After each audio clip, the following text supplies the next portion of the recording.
A referee shows a yellow card, the wrong player, the wrong call, and 40,000 people inside SoFi Stadium watch him walk back to a screen to undo his own decision live in front of the entire planet. This had never happened at a World Cup before. Not once, not in any of the 96 years this tournament has existed, because this rule didn't even exist until now. This is the moment FIFA's brand new rule met reality, and reality bit back immediately. Here's the scene. June 13th, 2026, SoFi Stadium. The opening game of Group D, the United States against Paraguay. 70,000 fans, Mauricio Pochettino's first ever World Cup match in charge of the USMNT. And by halftime, this game is already over. An own goal from Damian Bobadilla. Then a brace from Folarin Balogun, USA 3-0, barely out of breath.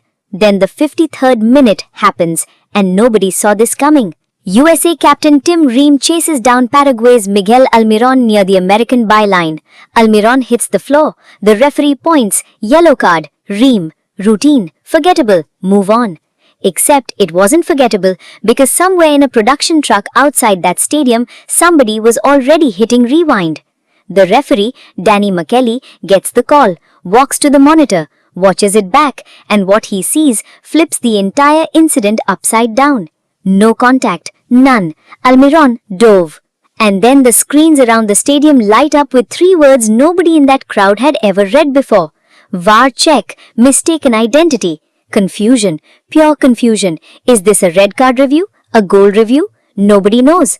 Then Makkelie does something no referee has ever done at a World Cup. He cancels Ream's yellow, completely erases it, and hands it to Almiron instead, for simulation. Sit with that for a second. A referee just publicly admitted he was wrong on the world's biggest stage and fixed it himself in under 60 seconds. First time ever in World Cup history. But here's the twist nobody's talking about. This shouldn't have even been possible under the old rules. VAR isn't allowed to touch yellow cards.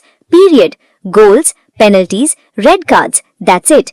Except for one razor-thin exception built into the rulebook for exactly this scenario. Former Premier League referee Mark Clattenburg laid it out live on ITV. I don't believe there's any contact because he's cautioned Ream he can go for mistaken identity and go to caution Almiron.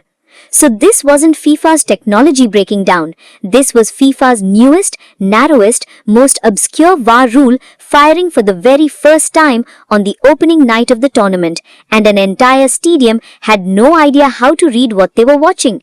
And that's the real story of this World Cup so far. FIFA keeps loading untested rules straight into live broadcast. Hydration breaks nobody asked for, referees with microphones, and now this.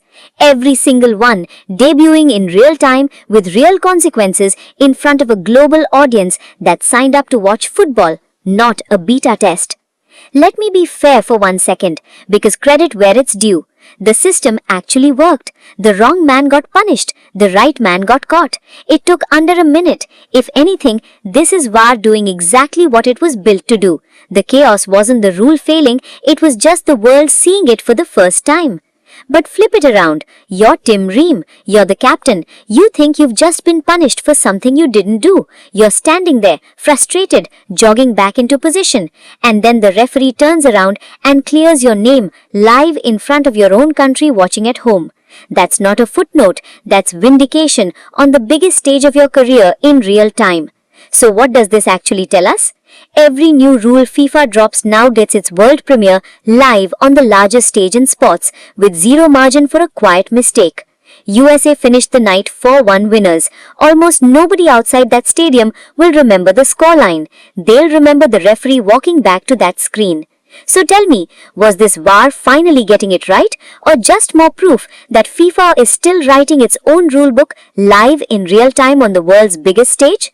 Drop your verdict below. I read every single one. Subscribe if you want every new rule at this World Cup broken down before the next one blows up. Football at this scale is never just a tournament. It's a live experiment, and we're all watching it happen one match at a time.